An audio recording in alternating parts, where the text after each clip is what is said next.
주님이 이제 말씀하시는 이 팔복은 세상이 얘기하는 복과 예수님이 말씀하시는 복이 전혀 다르다라는 것을 아주 굉장히 극명하게 보여줍니다.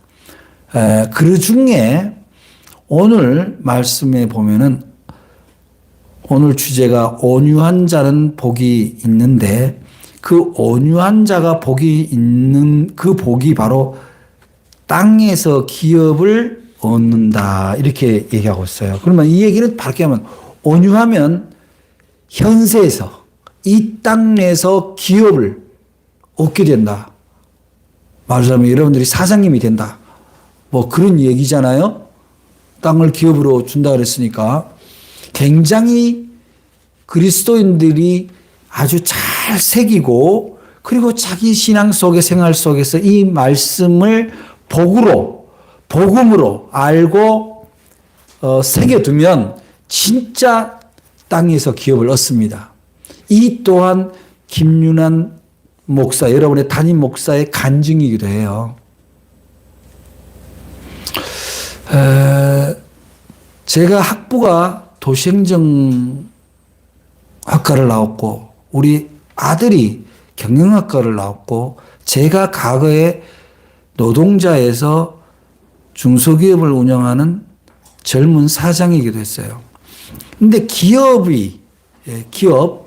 기업이라는 게 뭐냐면은 어떠한 생산 기능을 가지고 그 개인이 혼자서만 먹는 게 아니라 여러 사람에게 먹을 것을 나눠주는 게 기업이에요. 그게 기업입니다. 그런데 땅을 기업을 준다. 말하자면은 땅을 기업으로 준다는 것은 그 당시 예수님 당시 보면 당연히 뭐 경작을 하거나 말하자면 가축을 키우는 녹지 뭐 이런 것들로 얼른 이해하기 좋겠죠. 마찬가지입니다. 경작을 하는 그 농작물을 수확을 내서 농부 혼자 먹는 거 아니잖아요. 하나님의 도우심과 자연의 잘 조화를 통해서 풍성한 농작물이 나오면 다 나누죠. 목축도 마찬가지죠. 이제 그러한 오늘 말씀은 내가 예수님의 말씀대로 온유한 자가 되면 그런 기업을 그러니까 내가 얻어먹는 사람이 아니라 나눠주는 사람이 된다는 거예요. 이거 얼마나 복된 말씀입니까? 그런데 왜 하필 온유냐는 거예요. 온유. 다른 거 있잖아요. 뭐 적극성, 뭐 성실성, 뭐 이런 말들 있잖아요. 그런 게 아니라 왜 온유한 자가 땅을 기업으로 받는가? 오늘 이게 잘 이해가 돼요. 이제 사람들이 온유라는 말은 한자 그대로 풀이하면은 따뜻하고 부드럽다는 거예요. 근데 따뜻한 상황에 따뜻한 거는 따뜻한 게 아니에요. 그냥 자연스러운 거예요. 자기가 필요에 의해서 친절하고 부드러워지는 거는 그거는 온유라기보다는 그냥 삶의 뭐라고요? 생존의 한 방식인 거죠. 그죠? 그래서 이 온유는 자기 필요에 의해서 한다기보다는 그 사람의 인격이 성품이 완전히 바뀌는 상태가 온유한 상태예요. 사람은 본질적으로 따뜻한 거예요. 우리 몸이 여러분 알다시피 체온이 1도만 떨어져도 면역력이 떨어집니다. 따뜻해야 돼요. 우리가 사는 공동체도요. 따뜻해야 됩니다. 부드러워야 돼요. 여러분 심근경색 뇌출혈 이런 것들이 왜 생겨요? 혈관이 막혀서 생기는 거예요. 딱딱해지는 거예요. 부드러운 게 아니에요. 기름으로 딱딱해지는 거예요. 그래서 혈관성 질환이 있는 사람들이요, 갑자기 추운 데 가면 위험해요. 겨울에 되면 운동도 좋은데 갑자기 막 그런 운동하면 안 돼. 막 산에 올라갔다가요, 내려올 때 몸이 다 식잖아요. 그러면 죽어. 따뜻해야 돼. 여러분, 지금부터 따뜻한 옷 입으시기 바랍니다. 그런데 이렇게 온유한 사람이 복을 받는데 참나 저는 이 팔복 중에 이 말씀이 너무 좋아요.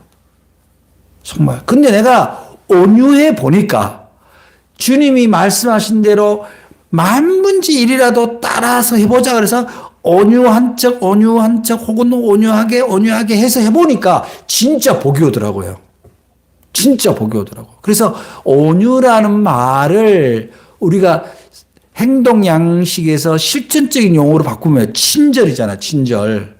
친절은요, 물건을 파는 사람이 고객에게 마음이 들도록 하는 게 친절이에요.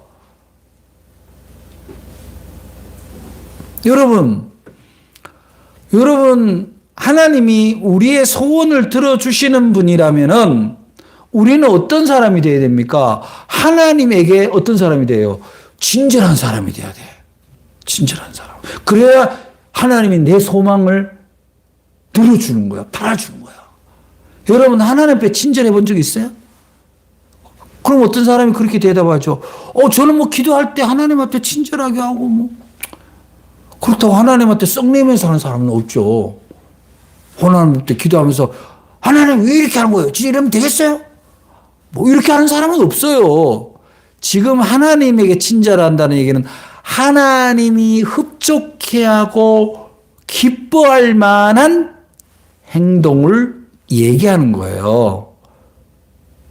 여러분, 부모에게 친절하다는 게 말을 물론 친절하게 하는 것도 있지만 그 행동이 시건방지고 버릇 없고 이기적이면서 말로만 친절하면 그게 친절이 될 수가 없는 거거든요.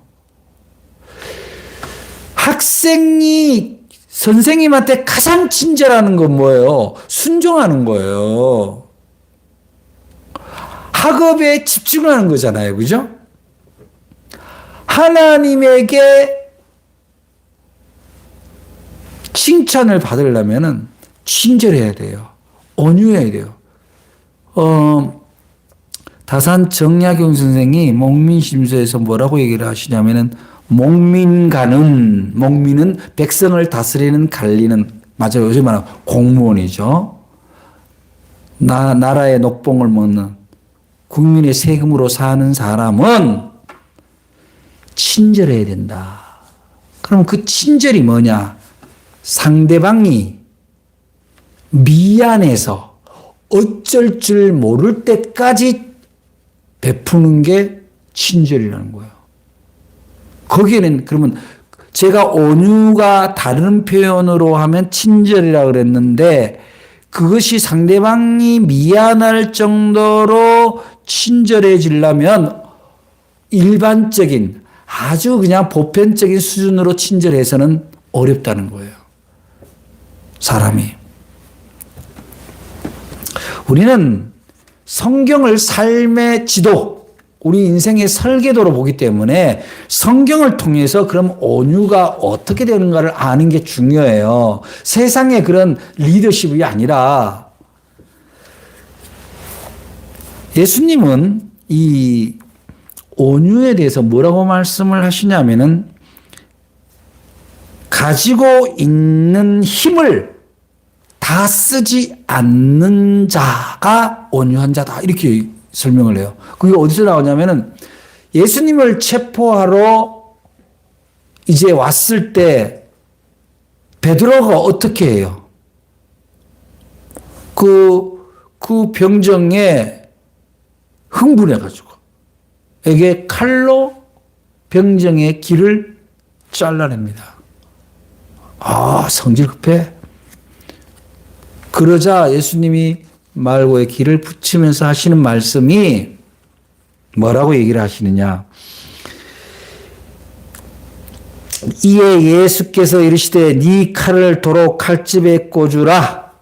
칼을 가지는 자는 다 칼로 망하느니라. 너는 내가 내 아버지께 구하여 지금 12군단 더 되는 천사를 보내시게 할 수 없는 줄 아느냐. 내가 만일 그렇게 하면 이런 일이 있으리라 한 성경이 어떻게 이루어지겠느냐. 무슨 말씀이에요? 내가 하나님 앞에 얘기하면 천군 천사가 와서 이런 거 다 교통정리 다 된다.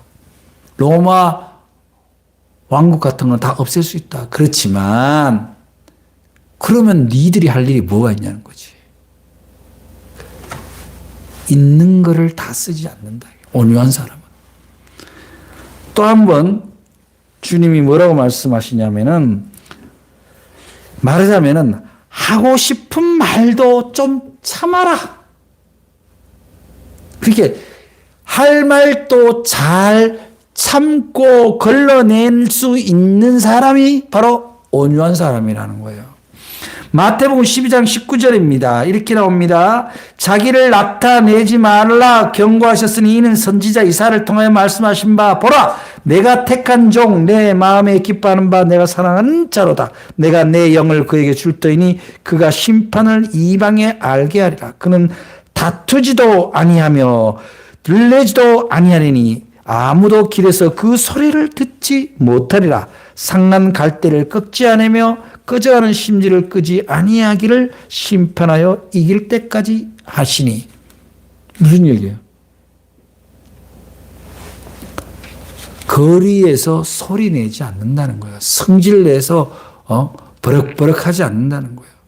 내 주장이 있다고 할지라도 그 사람을 망신을 주는 일을 하지 않는다는 거예요. 그 사람이 어떻게 해요? 온유한 사람이에요. 그렇지만 또 다른 얘기는 어떻게 나오느냐. 시편 37편에서 8절에 보면 이렇게 나와요. 여호와 앞에 잠잠하고 참고 기다리라. 자기 일이 형통하며 악한 길을 이루는 자 때문에 불평하지 말지어다. 분을 그치고 노를 버리며 불평하지 말라. 오히려 악을 만들 뿐이라. 즉 온유라는 것은 옳은 것을 말하되 흥분해서 상처 주면서 말하는 것이 아니다. 온유란 자신의 때와 자기가 하고 싶은 때에 하는 것이 아니라 언제예요? 하나님의 때가 될 때까지 잠잠히 기다릴 줄 아는 것이 온유다. 그런 얘기예요. 이건 제 얘기가 아니라 우리가 진리로 받아들이는 성경이 말씀하시고 예수님이 말씀하시는 거예요. 또 하나 민수기에 보면 이렇게 나옵니다.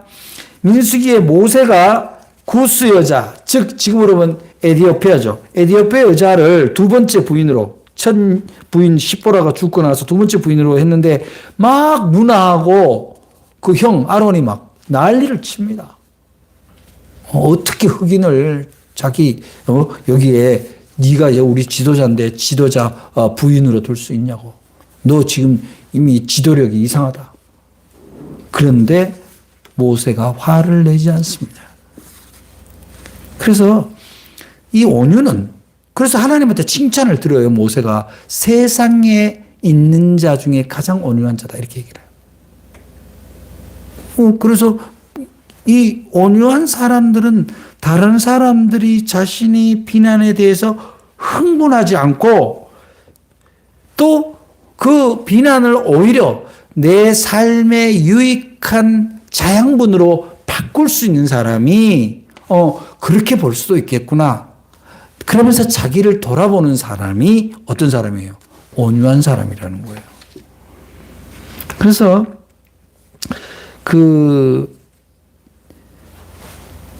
예수님이 보여주신 상황 속에서 또 온유가 나오는데 그게 뭐냐면은 이제 예수님을 어떻게 하면 체포해서 죽일고 하고 생각하는 그런 바리새인들이 있었잖아요.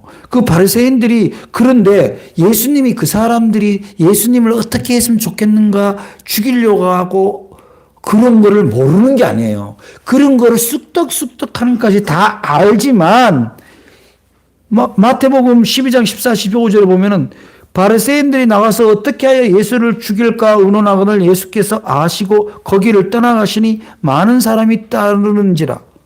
그 다음에가 중요해요. 예수께서 그들의 병을 다 고치신다. 아니, 니네들은 나를 죽이려고 할 때 나는 내 일 하겠다는 거예요. 여러분 그런 적 있어요? 누가 나한테 비난하면 에이씨 안에 그 때려치고 막 팽개치고 도망가고 그렇게 합니까?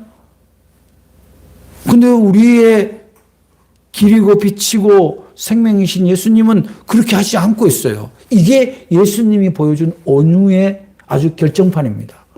세상 사람들이 나한테 어떤 해코지를 하려고 오더라도 비겁하게 하던 일을 내리고 가지 않는다면 이게 선교의 마인드거든요. 제가 지역사회에서 목회자로서 이런저런 일들을 봉사하고 참여하고 있습니다.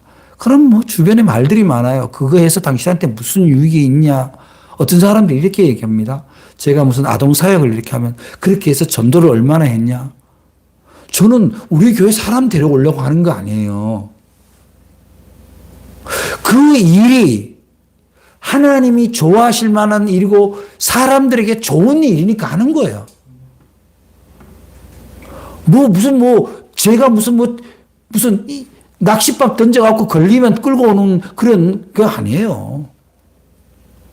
그냥 판을 벌려주는 거예요. 그래서 그런 사람들이 무슨 얘기해도 저는 합니다. 나한테 뭐라고 좋은 말로 하면 조언이고 좀 기분 나쁘게 보면은 조롱이죠. 그렇지만 저는 하나도 흔들림 없이 합니다. 그런데 더 중요한 게 있어요. 이 온유한 사람은요, 그 기다림을 가지고 어떤 일을 할 때, 큰 일을 할 때, 큰 일 때문에 작은 일을 무시하는 게 온유한 사람이 아니에요. 큰 일 때문에 오히려 작은 일을 더 잘 지키고 감당하는 사람이 온유한 사람이에요. 예수님이 얘기하잖아요. 네가 작은 일에 충성하였으므로 내가 더 큰 일을 너에게 맡기리라.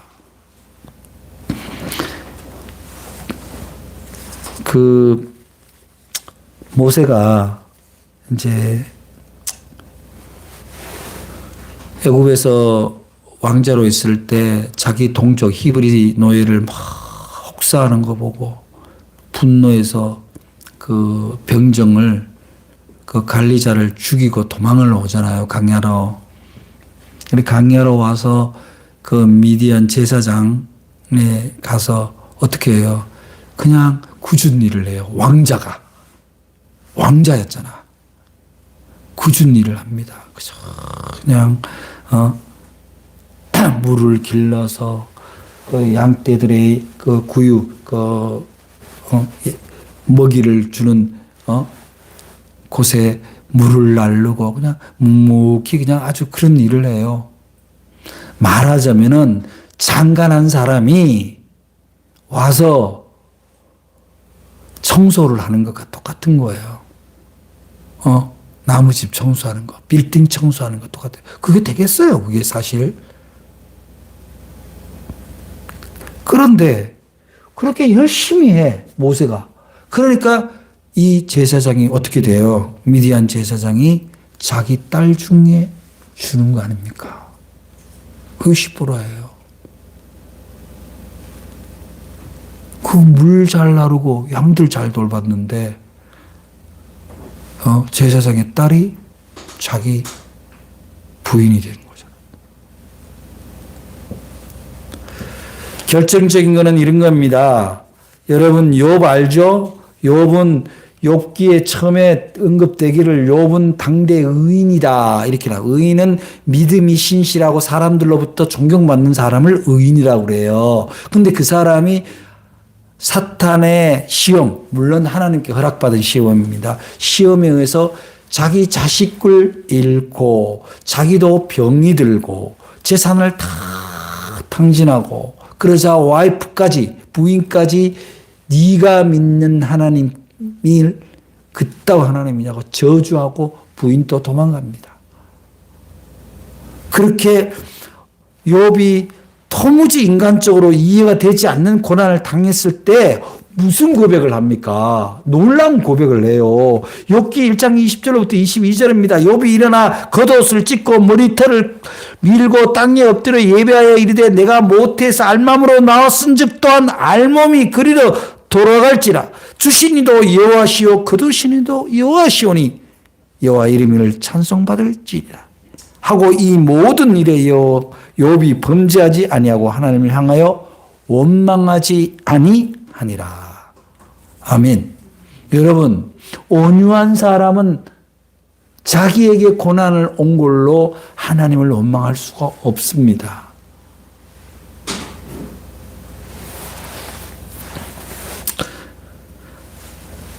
그래서 이 온유한 것은, 온유라는 것은 결국 뭐예요? 그야말로 정리를 하면은 자기 힘을 있다고 자기 힘을 자기를 위해서 다 쓰지 않는 사람. 할 말이 있어도 하나님의 때를 기다려서 말하는 사람. 또 사람들이 자기를 비난을 해도 그 비난을 자기의 자양분으로 삼는 사람. 어려운 상황 속에서도 자기에게 주어진 일을 최선을 다하는 사람. 작은 일도 최선을 다하는 사람. 무엇보다도 이렇게 창세기 20장 22절에는 이삭의 얘기가 나오는데 이삭이 이제 가서 우물을 팝니다. 그 아래 가서 우물을 파는데 우물을 파서 물을 하나 팔스틴 지방에서 물을 하나 뽑는 게 얼마나 힘들어요. 그 우물을 찾아서 물을 하나 뽑았는데 거기 미리 살던 그 목자들이 와서 빼앗아 가요. 그 빼앗아 가는데 그래도 그냥 묵묵히 줍니다. 그리고 또 파요. 또 물길을 찾아서 또 팝니다. 또 파도 또 빼앗겨요. 아, 미치는 거 아니에요? 그 파는 게 쉽냐고. 그런데도 묵묵히 줍니다. 그리고 세 번째 그 우물을 팝니다.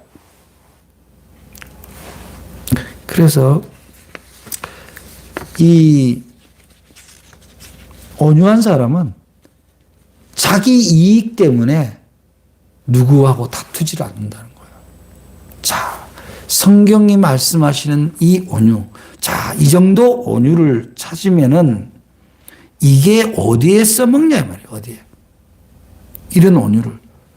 바로 하나님과 사람과의 관계에 아주 폭발적인 에너지로 작동을 하는 거예요. 이 온유가. 여러분 생각해보세요. 우리가 하나님을 믿는 이유는 뭐예요? 솔직히. 하나님은 내가 못하는 거를 또 내가 해야 될 거를 나보다가 더 잘 아시는 분이잖아요. 그래서 내가 필요한 것, 필요한 때에 주시는 하나님이잖아요. 근데 하나님하고 관계가 끊어지면 어떻게 돼요? 하나님한테 불친절하면 어떻게 돼요? 내가 필요할 때 필요한 거를 못 받는 거예요. 와도 못 잡아요. 기회가 왔는데도 몰라. 이게 하나님이 주신 건지 세상이 준 건지 모른다는 거야. 그러니까 세상이 주는 건데 하나님 주신 줄 알고 덥석 물어. 그게 뭐예요? 멸망의 길로 가는 거예요. 돈, 출세 때문에 이게 하나님이 주신 건가? 그렇지 않습니다. 하나님은요, 자리나 물질의 덩어리로 주시는 분이 아니라 뭐로 주는 거예요? 우리가 예수님을 닮은 인자를 닮은 존재로서 사람들한테 칭찬받는 것을 상급으로 주는 거예요. 그래서 이 욥기는 뭐를 얘기를 하냐면은 하나님과 그 사탄이 그 내기를 할 때, 자, 사탄이 그렇게 얘기하는 거 아니에요, 하나님한테. 하나님, 그러면 욥이 그렇게 믿음이 좋다고 하니 내가 욥이 갖고 있는 걸 다 빼앗아도 욥이 하나님과 믿음을 지키겠냐고요. 저는 그렇게 안 봅니다. 한번 얘기할래요. 그랬더니 하나님, 허이, 그 참 내 고얀 놈일세. 그리고, 그래, 좋아. 해봐. 나는 욥이 그 믿음을 지킬 거라고 봐. 의리를 지킬 거라고 봐. 그 대신 욥의 생명은 건들면 안 돼. 그래서 해봐. 그래서 한 게 욥의 시험이에요. 근데 욥이 놀랍게도 하나님과 관계를 자기가 절대적인 비극이 있음에도 불구하고 관계를 끊지를 않습니다. 하나님 앞엔 더없이 온순한 자가 되는 거예요. 여러분, 욥의 고백, 주시는 이도 하나님이시오 가져가시는 이도 하나님이란 이 고백은 뭐냐면은 나한테는 다른 것이 중요한 게 아니라 하나님과 나와의 관계가 중요하다는 거예요. 하나님과 나와의 관계에 있어서 내 온유를 유지하는 그 부드러움, 그 따뜻한 관계를 하나님과 나와 그 혈관이 통하는 상태. 그게 바로 온유한 사람들이 관계성에서 첫 번째 작동하는 힘입니다. 여러분들이 온유해진다면 하나님이 여러분에게 사랑의 파이프를 대실 거예요. 그 다음에 이제 사람과 관계에서 이 온유가 나타나야 됩니다. 오늘날 사실 저도 마찬가지입니다만은 우리 아파트에 사는데 솔직히 뭐 한 층은 서로 얼굴이 익어서 뭐 목례 정도는 합니다만은 그냥 몰라요. 우리 아파트가 거기 뭐 사람들이 꽤 많이 사는데 거의 몰라요. 서로 인사 잘 안 합니다. 그럼 저는 엘리베이터 타면 뭐 인사를 하는데 근데 이렇더라고. 인사를 똑같은 사람 인사했는데 똑같이 안 받으면 다음에 하기 싫더라고.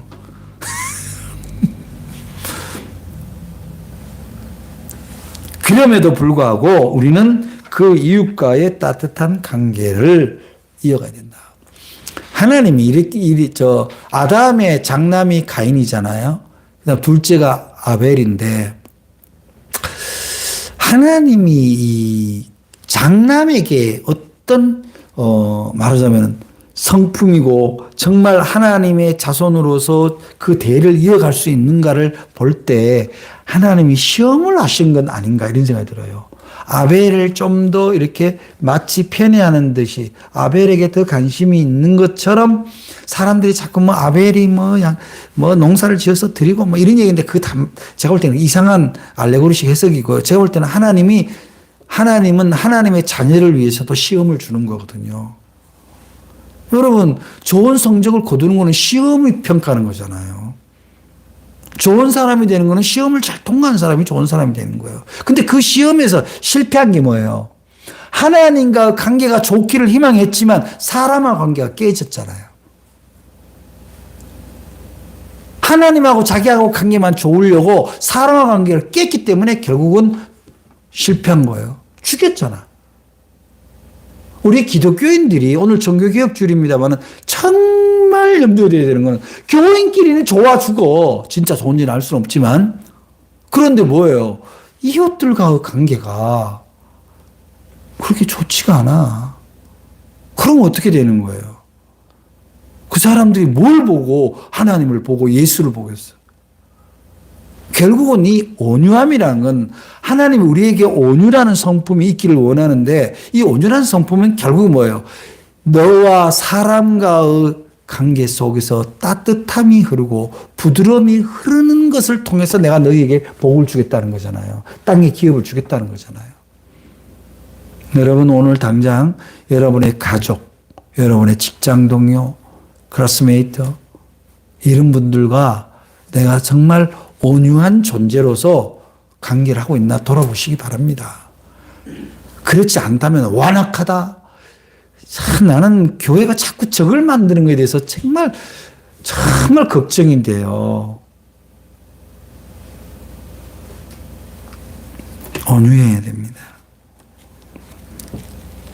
그래서 욥은 시련 가운데서도 온유를 지켜서 하나님의 복을 받은 사람이고 가인은 하나님과 관계를 독차지하려고 사람의 관계를 버린 거예요. 이 명백한 차이가 우리들에게 교훈이 되기를 바랍니다. 그러면 이 하나님과 관계, 사람의 관계에 있어서도 이 온유가 필요한데 또 뭐에서 온유가 필요할까요? 저는 거기 하나 더하여 물질과의 관계에 있어도 온유가 반드시 작동돼야 된다. 아까 이삭이 얘기했잖아요. 이삭이 지가 판 우물이라고. 그 사람들도 양 키우고 목축을 하는데 막 우기고 싸움했으면요. 어쩌면 양 키우기 전에 서로 파탄이 됐을 수도 있어요.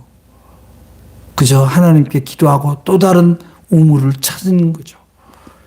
이게 뭐예요? 소유에 대한 욕심으로 관계를 깨지 않는 거예요. 그래서 여러분들이 갖고 있는 것들도요, 물질도 명예도 이런 것들을 너무 집착하지 마세요. 집착이 온유와 거리를 멀게 만듭니다.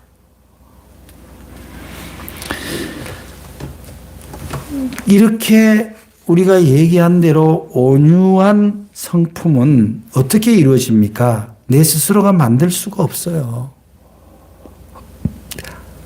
하나님이 도와주지 않으면 우리는 온유한 사람이 될 수가 없습니다. 그래서 성령의 열매의 온유가 중요한 자리를 차지하고 있는 거예요. 그래서 우리가 온유한 성품은요, 내가 만들어서 내가 뭐 수행을 하고 뭐 책을 읽고 뭐 처세를 배운다고 되는 게 아니라 하나님과 나와의 관계 속에서 하나님의 메시지, 하나님의 때와 뜻을 생각하는 그 사람이 어떻게 되는 거예요? 온유한 성품이 형성되는 거예요. 그래서 내가 잘 흥분하고 화를 잘 내고 막말을 하고 적을 만든다면 나는 하나님과 관계에 있어서 위험한 사람이다. 가인으로 갈 가능성이 있다. 이렇게 보면 굉장히 조심스럽죠. 아까 얘기했다시피 가인은 하나님과의 관계를 독차지하고 싶었던 사람이에요. 하나님 싫어한 게 아니야. 하나님 싫어해서 벌 받은 게 아니라 이 말이야. 하나님과 관계를 독차지하기 위해서 뭐예요? 사람과 관계를 깬 거예요.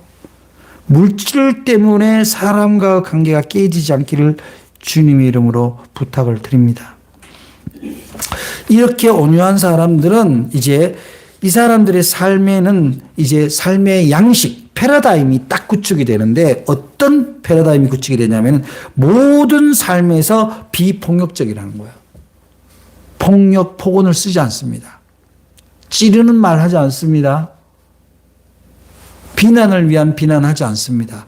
대안 없는 비판하지 않습니다.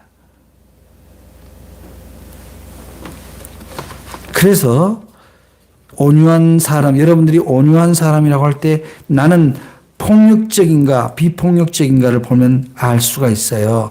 뭐 폭력적이라고 해서 꼭 힘을 써서 어떻게 막 물리적인 것이 아니라 언어의 폭력도 폭력입니다. 자기의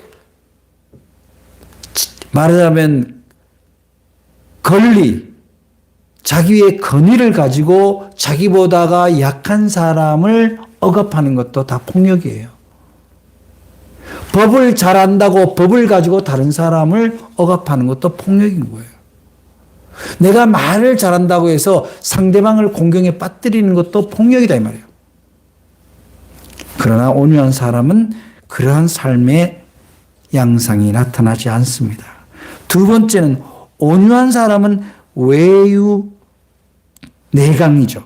조용한 것 같은데 엄청난 움직임이 있는 거예요. 또 정중동이라고 하죠. 조용한 가운데도 뭔가 열심히 하는 상태.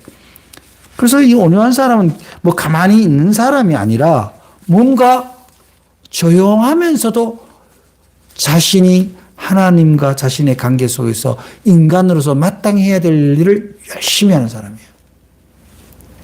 그 다음에 온유한 사람의 삶의 양식, 패러다임이 나타나는 게 뭐냐면은 바로 자기 통제력입니다.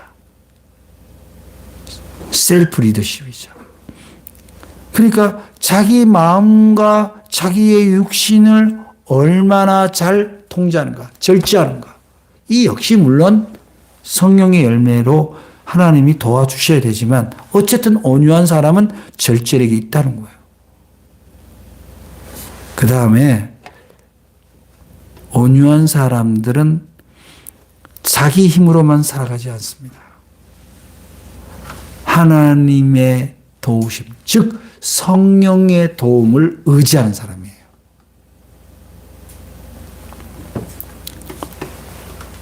그래서 온유한 성품이라는 것은 공부한다고 되는 게 아니에요.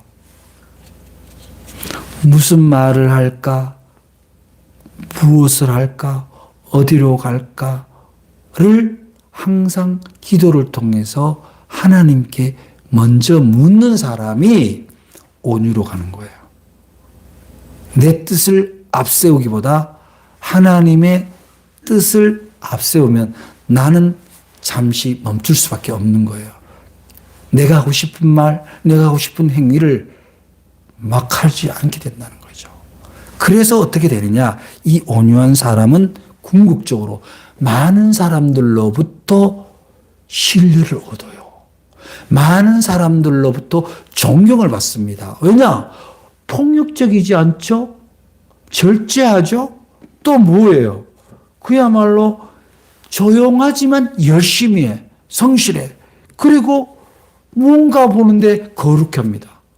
사람이 다른 사람하고 달라요. 구별된 모습이 보이는 거예요. 그러면 그 사람을 신뢰할 수밖에 없어요. 그 사람이 말하는 것을 들을 수밖에 없고 그 사람이 파는 물건을 믿을 수밖에 없고 그 사람이 가자는 데를 갈 수밖에 없는 거예요. 그래서 전도에서는 온유가 생명인 거예요.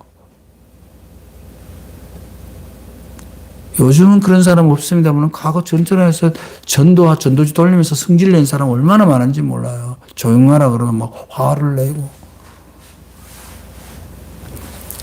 그래서 결국 이 온유는 하나님 안에 있는 우리가 믿는 믿음이고 소망으로 가는 길입니다.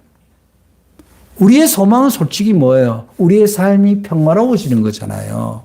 내가 가진 거를 다른 사람하고 나눠도 하나도 안 아까운 상태잖아요. 그런 사람이 우리 주님이 복 있는 사람이다. 그렇게 얘기하시는 거예요. 그런 사람에게 기업을 주겠다 이거예요. 여러분도 우리가 인간적으로 생각할 때 온유한 사람한테 일 맡기고 싶죠. 물건 맡기고 싶죠. 돈 맡기고 싶죠. 하나님은 얼마나 더 하시겠어요.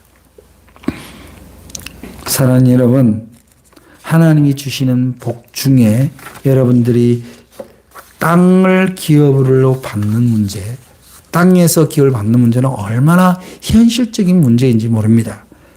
여러분들이 온유의 신앙인, 온유의 인격체, 성령의 열매 온유를